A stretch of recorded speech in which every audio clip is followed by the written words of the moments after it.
yang paling membekas pelajarannya apa tuh Mas? Sama the whole experience deh gitu. Ada dua sebenarnya. Apa tuh? Jadi kalimat ini tuh ada di dalam tim kami, jadilah sapi ungu. Sapi ungu. Ya, jadi gini. Unveiling the Petrochem's from brainstorm to boardroom and the quest for sustainability. Halo semuanya, untuk Petrolida Podcast volume pertama, kita bakal mengundang winner of BCC Competition Petrolida 2024, Mas Abdullah Yusuf Permana. Siang Mas. Ya. Oke. Tadi kita naik apa Mas? Kebetulan naik motor karena deket dengan rumah. Jadi ya naik motor aja lah. Lebih Oke. simpel. Kita mau nanya-nanya nih ke Mas tentang experience Mas selama tahun terakhir ikut lomba Petrolida ini gitu ya. Siap. Oke. Boleh kenalan lagi mungkin sama teman-teman yang di kamera? Siap. Jadi kenalin, nama saya Abdullah Yusuf Purnomo. Saya lulusan Teknik Kimia dari TS tahun 2024, angkatan 20. Oke. Aku excited di sini karena aku kepo juga ya sama tentang business case competition ini gitu. Mungkin bisa langsung, Mas tahu lomba BCC ini tuh dari mana ya Mas?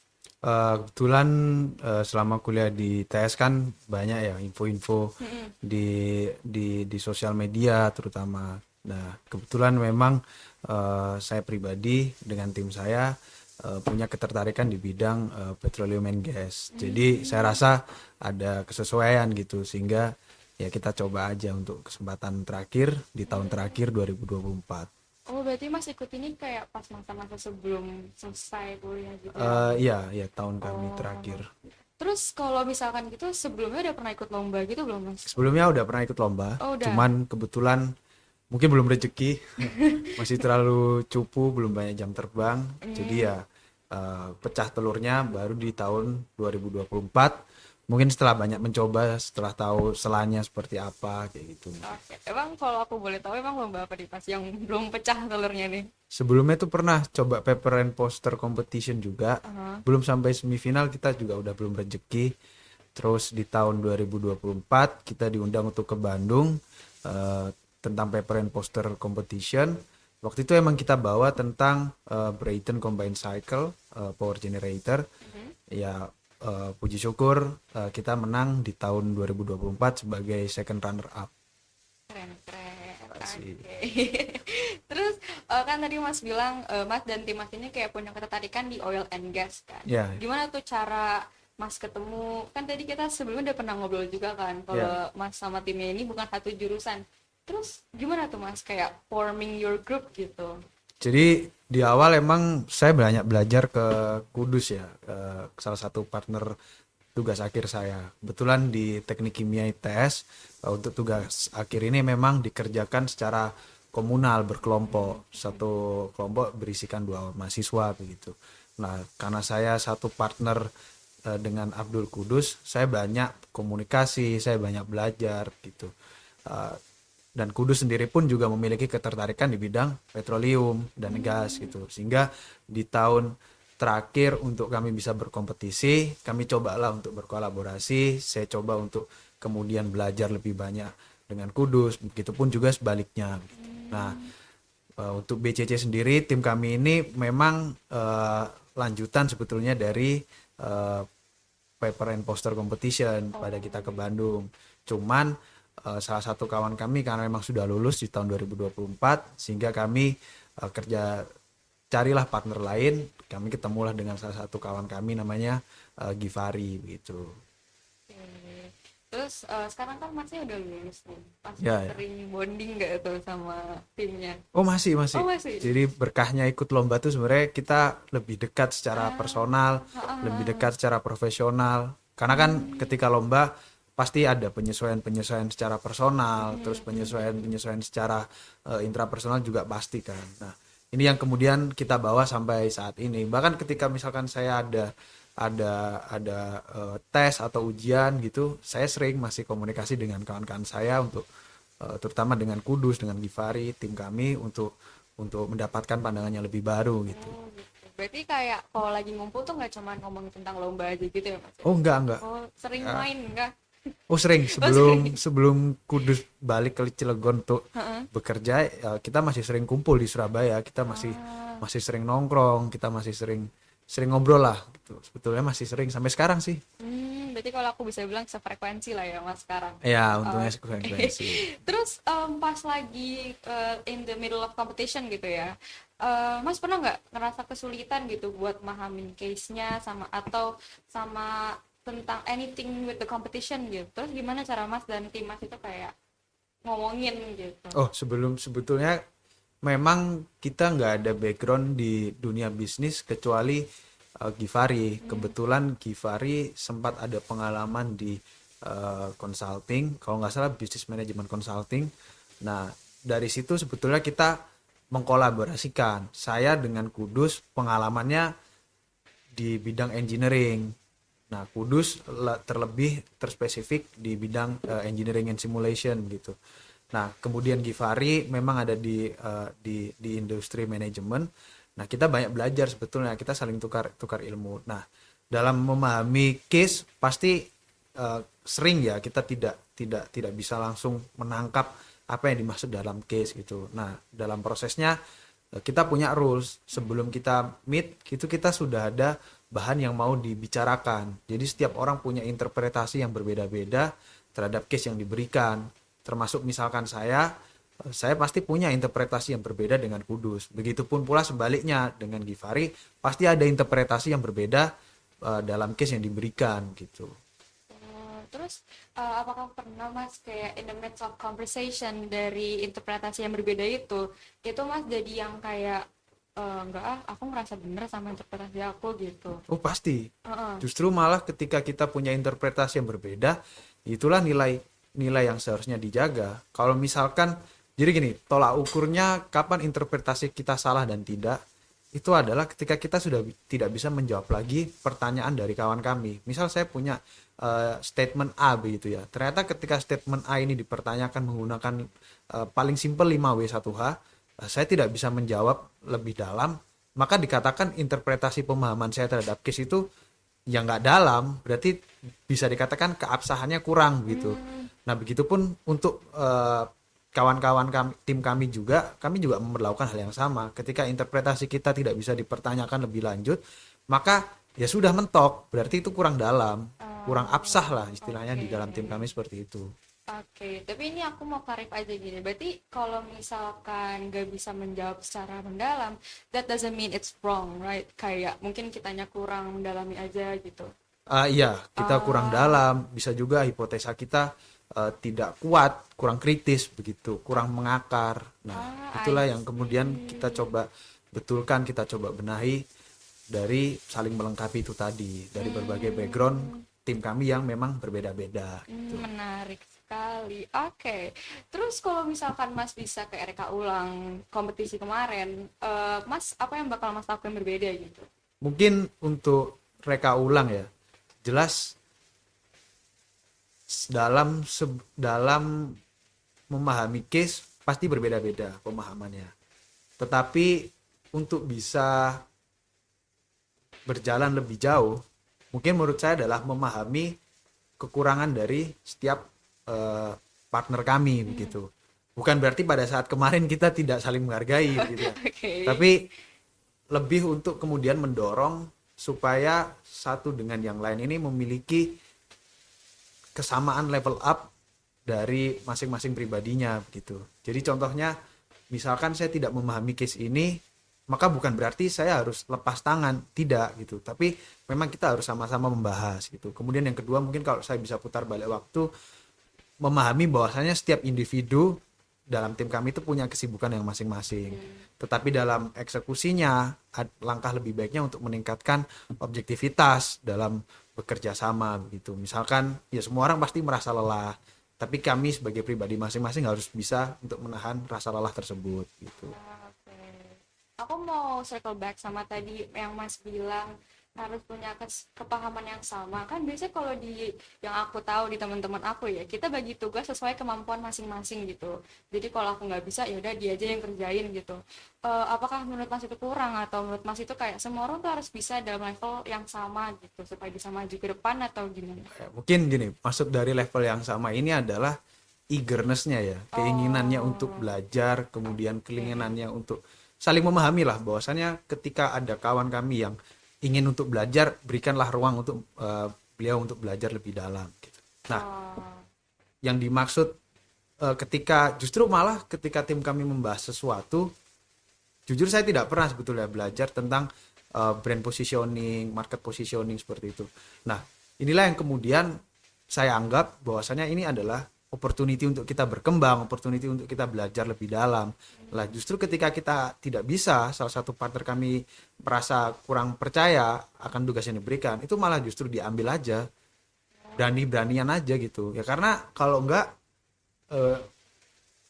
opportunity untuk berkembangnya itu nanti hilang, diambil sama yang sudah bisa kan. Iya, betul. Dan kami pun juga memberikan ruang untuk menjadi salah gitu. Salah dalam tim kami ini tidak masalah, yang penting tetap aja pada on the track, ya udah kita kejar kesalahannya itu tadi gitu.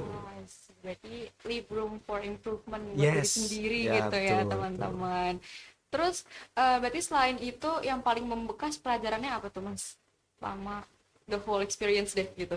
Ada dua sebenarnya. Apa tuh? Jadi kalimat ini tuh ada di dalam tim kami, jadilah sapi ungu.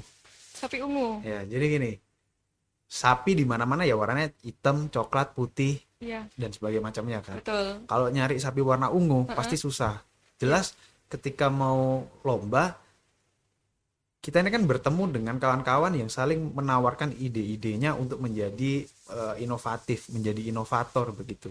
Datang kemudian berkompetisi secara akademik, jelas hal yang menarik begitu. Tapi jadikanlah timmu itu adalah sapi ungu, menjadi warna yang membedakan.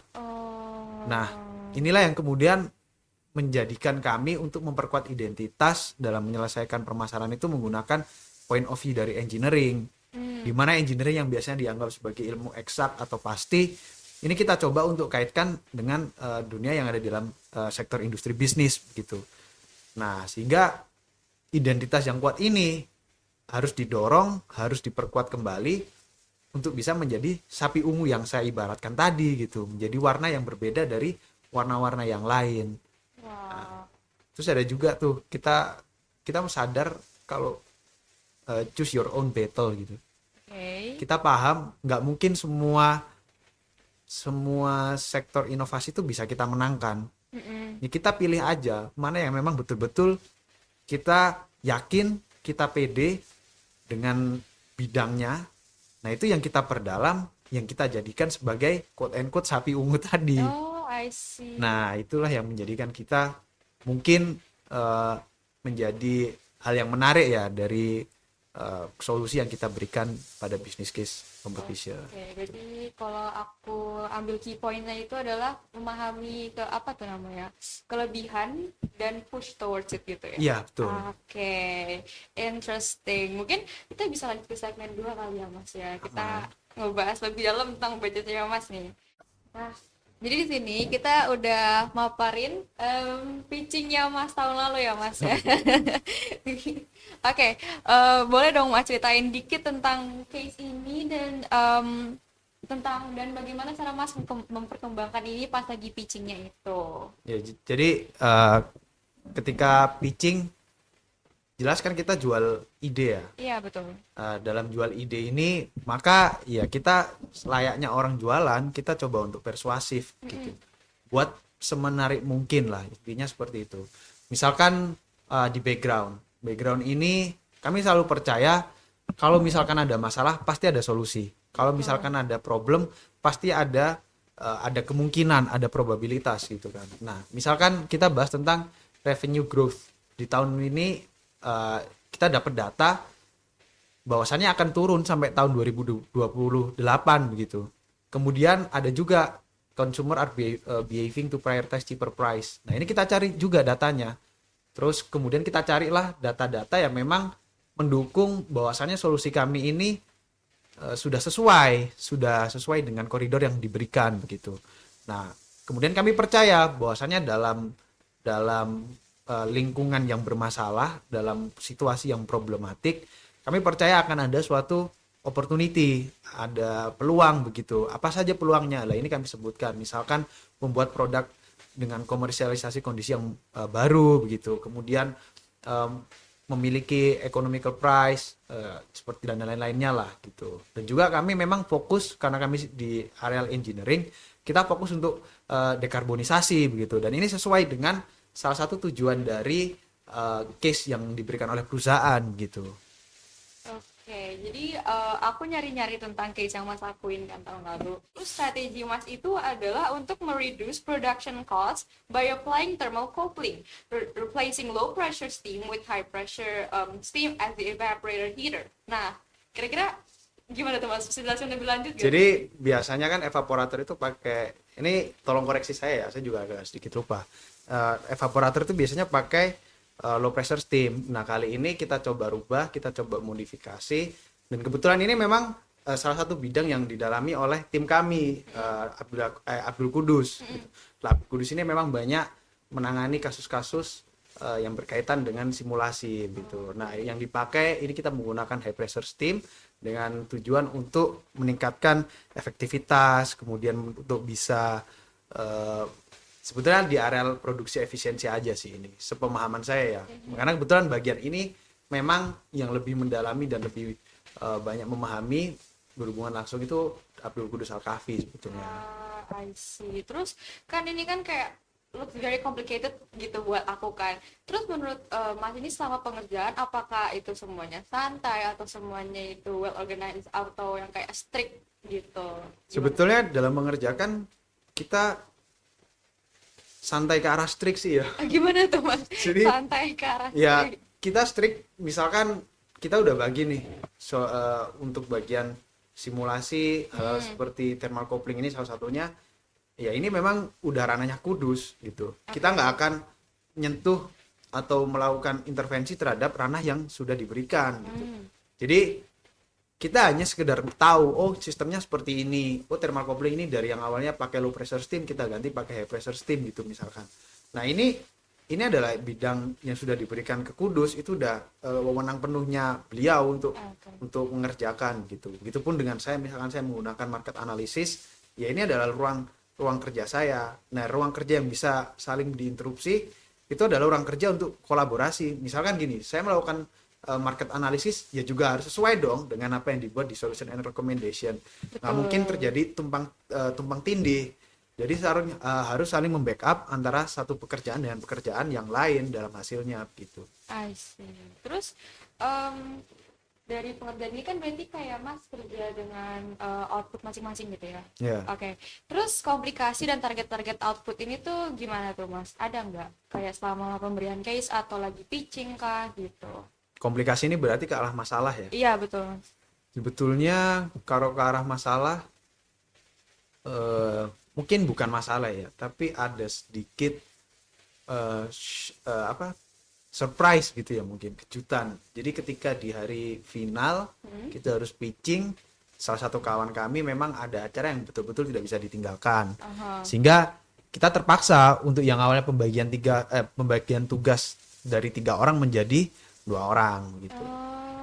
Tapi kami menerima itu dengan baik ya, karena memang lomba ini memang harus dituntaskan. Betul. Jadi ya kami memilih untuk tetap lanjut, maju ke depan, yakin aja dengan kemampuan yang ada, sumber daya yang ada, dan puji syukur kita diberikan kesempatan untuk jadi champion 2024. Alhamdulillah ya Mas. Alhamdulillah. Ya. Oke. Terus di antara stages yang diselenggarain kemarin nih Mas, kan ada preliminary, semifinal, dan final stage gitu. Yang paling susah itu yang mana?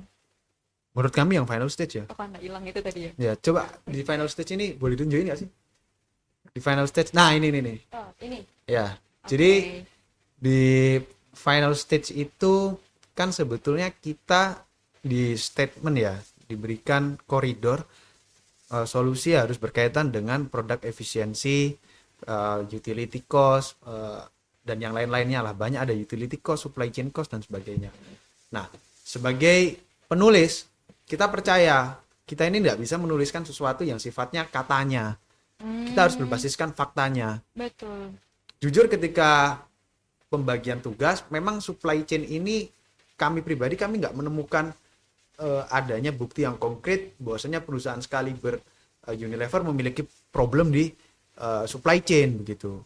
Sehingga kami coba buat inovasi sesuai dengan bidang yang kami miliki begitu. Nah, inilah proposed power generator unit.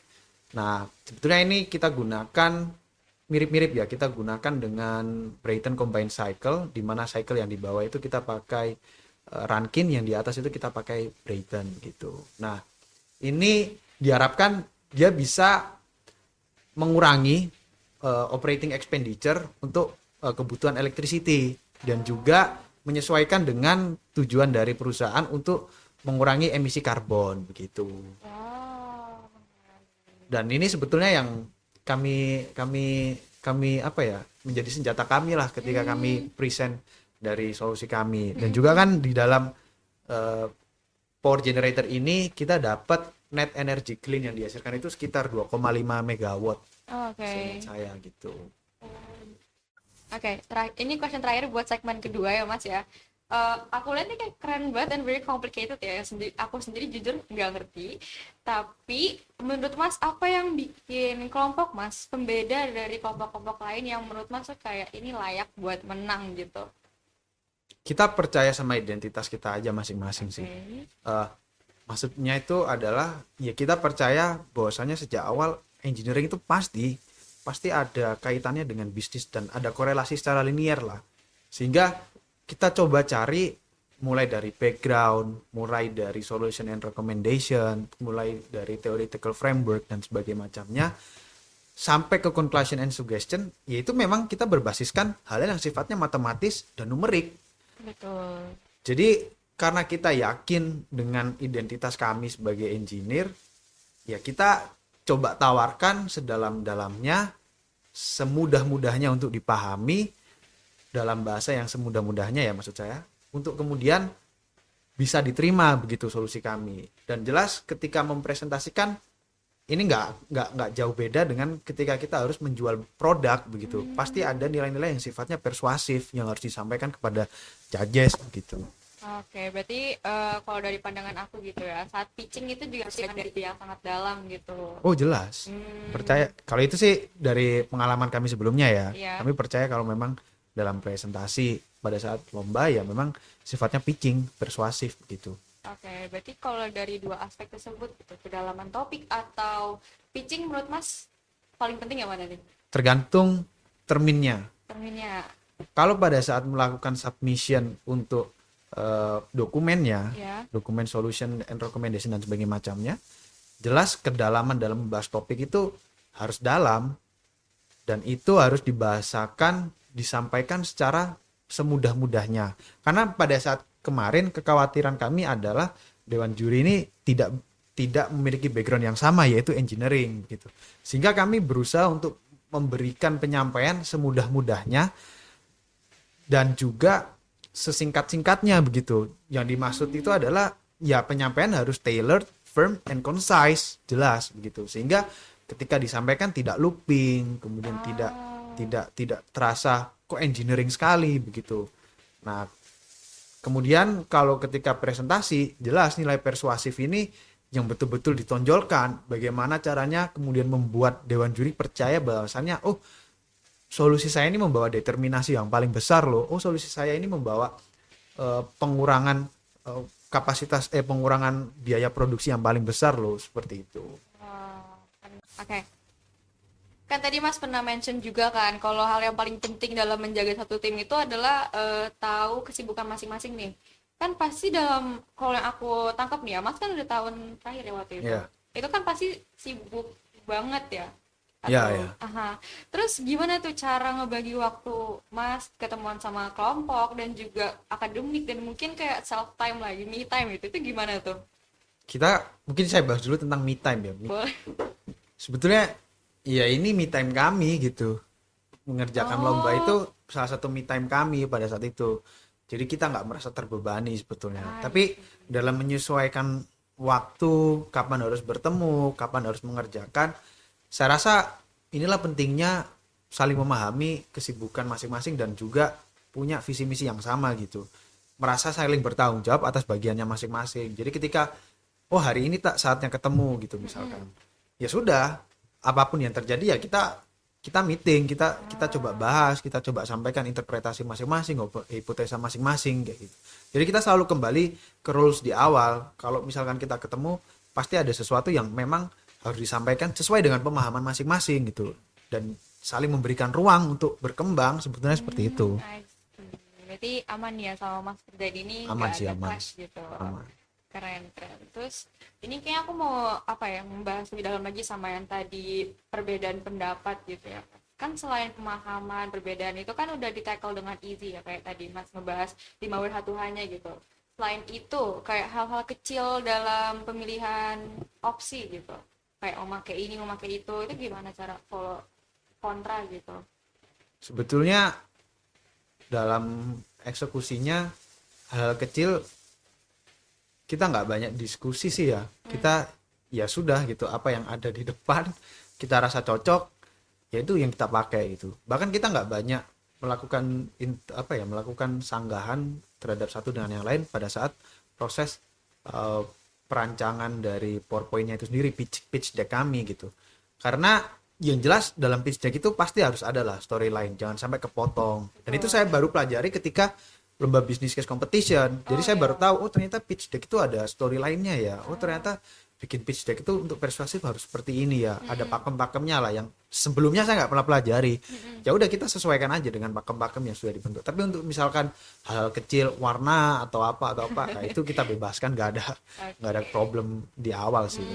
Tapi kalau misalkan kemarin ada nggak kayak clash gitu atau konflik yang terjadi gitu? Pasti ada lah, Oh, konflik pasti ada. Karena kan satu kita dari latar belakang daerah yang berbeda.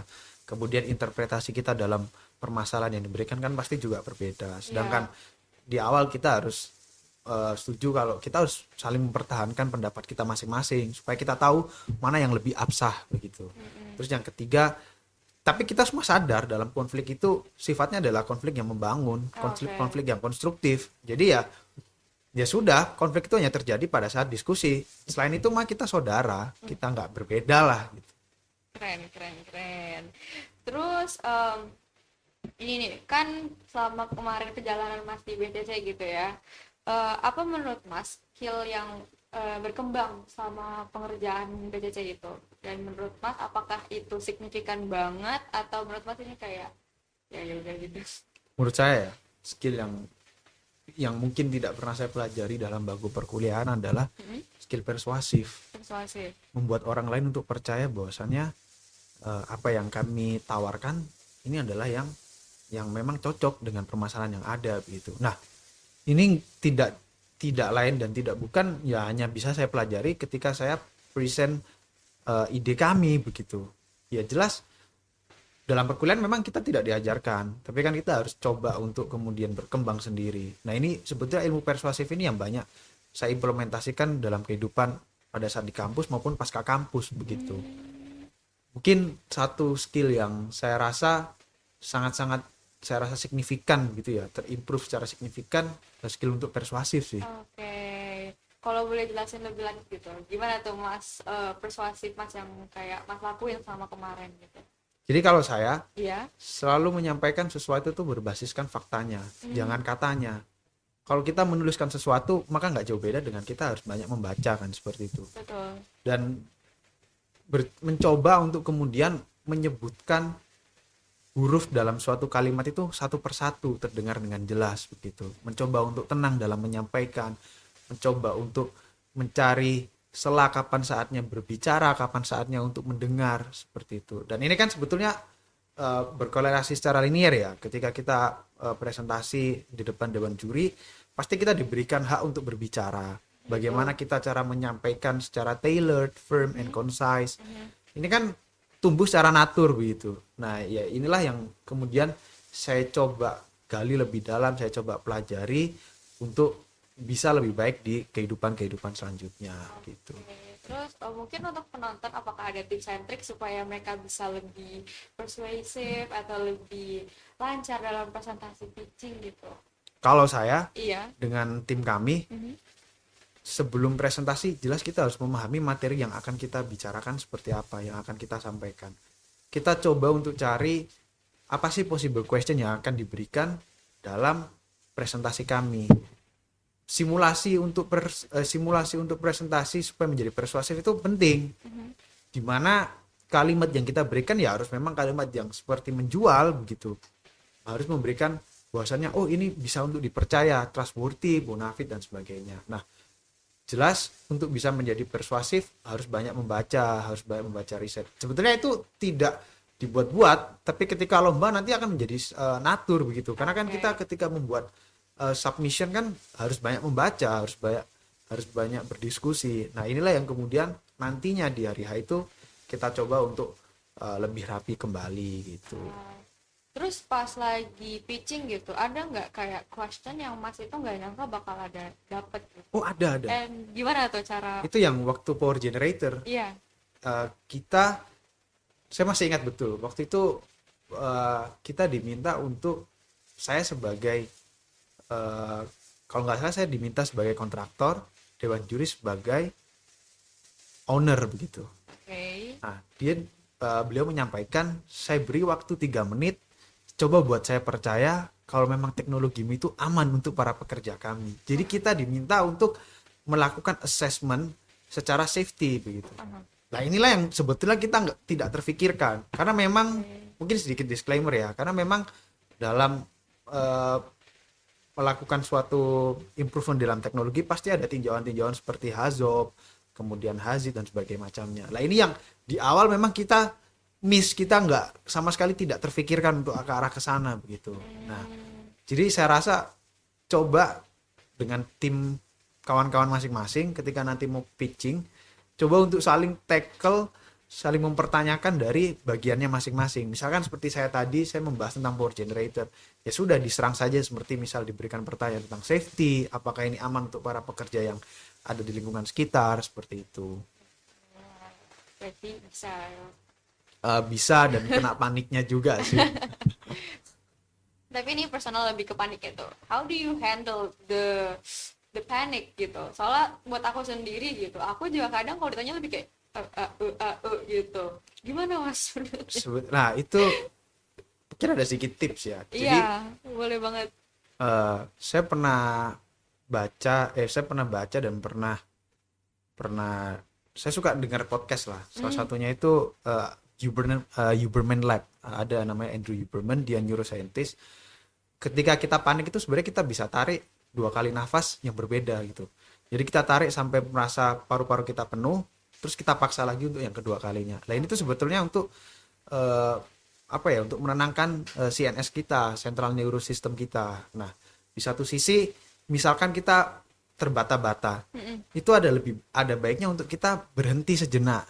Misalkan daripada berbicara lebih baik kita diam, baru kita lanjutkan.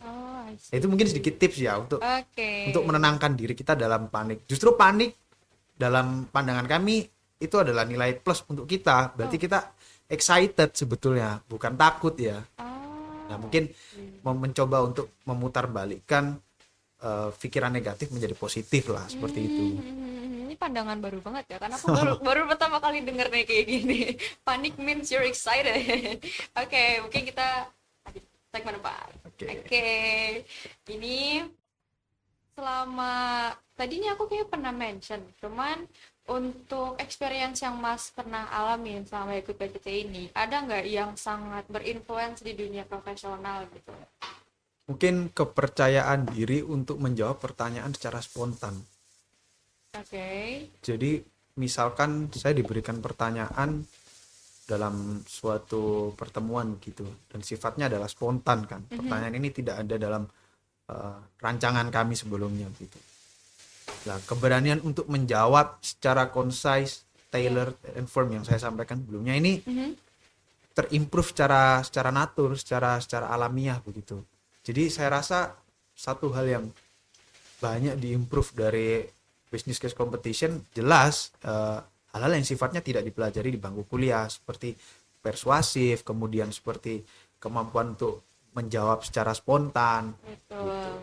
Oke, karena kan aku juga sering tuh lihat TikTok kan kayak perbedaan ngomong sama bos sama ini kan kayak apa ya? Aku nervous gitu. How it come gitu. Gimana cara kita make sure apa yang kita omongin tuh gak yapping gitu, itu nggak apa ya, nggak kosong gitu kan, pasti ngomong kan size itu semua terstruktur, semuanya itu benar gitu kan, dan aku nggak pasti semua yang kita omong itu bakal bener-bener fakta yang kita tahu dengan pasti gitu. Gimana cara Mas make sure pas ngomong ini nih kayak ya mungkin ada yang salah tapi it's really persuasive gitu. Eh, Sebetulnya dalam praktiknya kita juga nggak tahu ya apa yang kita ucapkan itu benar atau tidak. Iya, ini bener banget. Tapi jelas ya kita harus menjawab sesuai dengan, berusaha sekuat mungkin untuk menjawab sesuai dengan pertanyaan yang diberikan. Jangan keluar dari konteksnya begitu.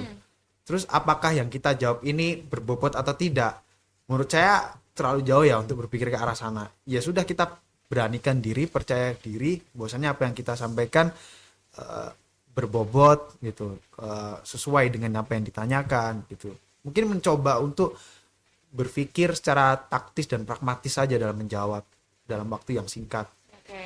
Dan ini sebetulnya untuk bisa ada di tahapan seperti itu tidak ada pakemnya gitu. Mungkin ya dengan cara sering berbicara dengan yang lebih tua begitu, dengan bahasa yang lebih sopan, mencoba untuk memiliki artikulasi yang lebih baik begitu. Mungkin itu ya tips dari saya. Bagus, sangat banget. Aku suka karena ini nambah buat aku juga. Ini question yang tiba-tiba aku kepikiran nih, kan pasti selama proses ini kan gak gampang kan ya Mas. Terus pernah nggak ngerasa burnout gitu, kayak lagi the whole process of the competition? Karena jujur aku sekarang lagi burnout sama masa kuliah. Terus gimana cara Mas nge-handle itu dan kayak keep going gitu? Nah, ini saya belajar dari salah satu tim kami ya, Sekudus. Burnout, overwhelm itu bisa diantisipasi dengan membagi tugas menjadi lebih kecil dan fokus aja gitu. Kalau rumusnya Sekudus, coba aja sehari 7 jam. Jadi kita deep dive ya udah 7 jam terus sampai diakumulasikan aja seminggu kan udah 49 jam. Lah, ini yang kemudian bekal saya untuk menghindari supaya tidak overwhelm begitu. Karena saya sendiri pun juga percaya kalau overwhelm itu mungkin karena kita kurang bertanggung jawab, kurang disiplin terhadap tugas yang diberikan. Mungkin ya. Nah, ya mungkin itulah, membagi tugas menjadi lebih kecil, disiplin terhadap tugas yang lebih kecil diambil tadi gitu. Tapi kan ini aku nangkepnya kalau ini kayak in a long term process ya. Gimana kalau misalkan kita lagi kayak itu deket sama deadline tuh, terus kita burnout parah gitu, itu kan pasti kita makin stres. Tapi kalau kita pecah lagi, we don't have time to that gitu kan, karena waktu udah deket tapi makin burnout, dilihatin lagi tugasnya makin banyak, ternyata malah makin stres. Gimana tuh menurut Mas tuh? Kalau saya ya mungkin lebih ke arah membagi tugas yang lebih kecil, ini disiplin aja gitu. Misalkan saya sudah membagi menjadi 5 subbab begitu. Setiap satu subbab, ya sudah kita sesuaikan kemampuan kita. Kalau misalkan dalam satu subbab kita cuma beri jatah 2 jam gitu misalkan. Ternyata kita tidak kuat, ya kita paksa aja dulu sampai 2 jam, terus waktu untuk istirahatnya kita perpanjang sedikit. Mungkin lebih ke arah manajemen emosi masing-masing pribadi ya. Kalau saya memahaminya untuk masalah burnout dan overwhelm itu seperti itu. Cuman pakem yang diberikan sejauh ini yang saya pahami kan ya seperti itu. Misalkan ada metode Pomodoro kan kayak gitu-gitu. Pomodoro apa Pomodoro ya? Saya lupa. Pomodoro ya. Gak apa-apa. Terus ini juga nih interesting. Kan pasti selama lagi meeting itu kan ngebahas objektif masing-masing gitu ya. And how do you evaluate each other yang itu juga konstruktif dan build gitu, membangun satu sama lain. Kalau kami, karena kami kebetulan satu frekuensi, sama-sama laki-laki ya. Ya kalau memang ada yang keluar dari koridornya, tidak di jalannya, ya kita tegur secara langsung. Tidak ada rasa sungkan atau rasa tidak enak begitulah menyampaikan. Ya, misalkan saya yang salah, ya sudah, kawan-kawan menyampaikan, "Oh, kamu yang salah, Cuk," bla bla bla bla dan sebagainya seperti itu. Oke. Terus apakah ini kan kita sekarang lagi in the era of kayak makin marak untuk kayak saling memberi apresiasi gitu ya Mas ya. Ya. Apa yang Mas lakuin sama kelompok Mas gitu untuk kayak dikit-dikit tuh keren gitu atau Wih, gimana? apresiasi penting, Pak. Oh iya. Saya merasa apresiasi penting, Pak. Aha. Saya di awal submission pertama, saya yang paling cupu untuk nyusun dokumen. Aha. Selalu ada storyline yang kepotong lah di bagian saya. Selalu ada storyline yang kepotong lah. Sampai akhirnya di semifinal, ini baru saya merasa ada improvement. Dan itu diapresiasi sama partner kami gitu. Dengan Givari, dengan Kudus diapresiasi. Karena ya kembali lagi ya, kawan-kawan memberikan saya ruang untuk belajar, ruang untuk salah. Jadi ya coba aja. Toh salah juga gratis. Kerugiannya adalah di saya menjadi lebih lelah. Tapi kan itu ruang yang diberikan untuk kita bisa menjadi berkembang, opportunity untuk improve gitu. Jadi ya saya bersyukurnya ketika ada kesalahan, kawan-kawan bisa menerima dengan baik, memberikan masukan dan tetap memberikan arahan begitu. Betul. Berarti Mas ya kalau misalkan reward itu juga bagus itu untuk perkembangan kelompok gitu ya Mas. Iya ya, di samping sisi juga harus memberikan ruang untuk kawan menjadi berkembang ya. Betul. Selain memberikan reward begitu. Oke. Mungkin kita bisa langsung ke Q&A. Ada satu.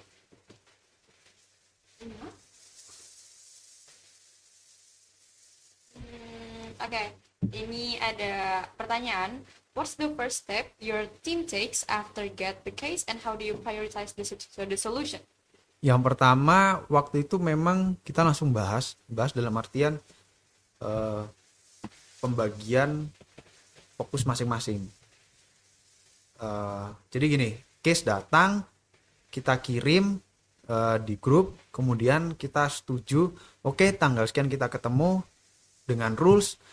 Pada saat bertemu, kita harus bawa interpretasi masing-masing. Oke. Karena kembali lagi ya, perbedaan itu kekayaan kalau buat kami. Jadi setiap sudut pandang, ya kita coba untuk anggap itu benar, kita coba untuk sanggah.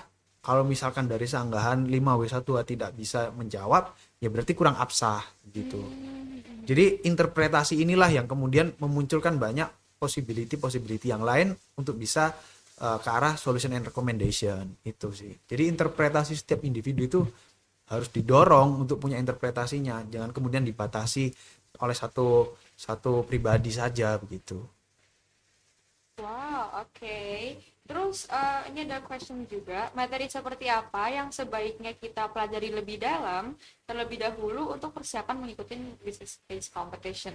Kalau dari kami, pengalaman kami di business case competition ini, yang kami rasa betul-betul menjadi keberuntungan kami ya, itu identitas kami sebetulnya. Jadi kalau misalkan berbicara tentang materi apa yang harus diperdalam, kalau saya boleh sampaikan, mohon maaf, ya perdalam aja sesuai dengan bidang disiplin ilmu masing-masing. Misalkan saya dari teknik kimia, ya sudah kita percaya dulu aja dengan teknik kimia. Kira-kira mata kuliah apa yang sesuai nantinya, yang paling banyak dipakai di industri itu nantinya gitu. Toh akhirnya juga kepake kan waktu BCC seperti itu. Oh, oke. Oke, ini ada pertanyaan unik menurut aku. Buat ikut BCC, kira-kira mana yang lebih menguntungkan, academically smart or street smart? Karena tadi Mas bilang kan persuasive skill itu penting banget ya. Terus kan ada orang yang kayak udah gifted dari lahir, dia tuh bisa ngomong, public speaking, dan menurut aku itu juga lumayan penting buat punya di competition yang mengutarakan ekspresi gitu. Terus menurut Mas gimana? Mana yang lebih menguntungkan, academically smart or street smart gitu? Sebenarnya ini pertanyaan yang bagus ya, karena dua-duanya nggak bisa terpisahkan gitu ketika lomba. Cuman kalau saya boleh menjawab, saya lebih memilih ke arah academic smart ya. Academic smart. Karena lomba yang diberikan pun juga dalam konteks akademik begitu. Solusi yang diberikan pun solusi yang diminta untuk diberikan kan pada ranah yang menyesuaikan dengan bidang akademik begitu. Untuk kemampuan dalam persuasif, untuk kemampuan dalam berbicara public speaking, saya rasa berkembangnya waktu ketika banyak membaca untuk menyelesaikan problem pasti sudah diasah secara natural begitu. Betul. Ya, aku juga Loki setuju sama jawaban mungkin Mas seperti itu ya. Iya, betul. Jadi, questionnya udah habis, Mas. Makasih banget Siap, udah di sini. siap Ini sama-sama. menambah insight banyak banget buat Amin, aku dan amin. semoga aja teman-teman yang ngedengerin juga menambah insight baru buat kalian Amin, semua. Apakah Mas ada key takeaways gitu atau your key inspiration for all of you guys watching right now? Mungkin kalau dari saya boleh menyampaikan, selalu percaya aja pada identitas kawan-kawan masing-masing ya. Misalkan seperti tim kami semua dari engineering, ya kami selalu bawa identitas, oh kami dari engineering, kami selesaikan permasalahan bisnis dengan point of view engineering begitu. Syukur-syukur kalau kawan-kawan selain belajar engineering juga belajar tentang bisnis seperti itu. Itu akan menjadi nilai plus lah. Cuman kalau dari saya pribadi, pengalaman kami selalu percaya untuk menjadi identitas kami masing-masing, bangga dengan identitas kami, sehingga dalam menyelesaikan permasalahan kita punya nilai yang ditawarkan berbeda dari tim-tim lain, mungkin seperti itu. Wow, keren banget. Tepuk tangan dulu mungkin boleh kali ya. Okay, thank you so much Mas for coming. We'll end this podcast right here.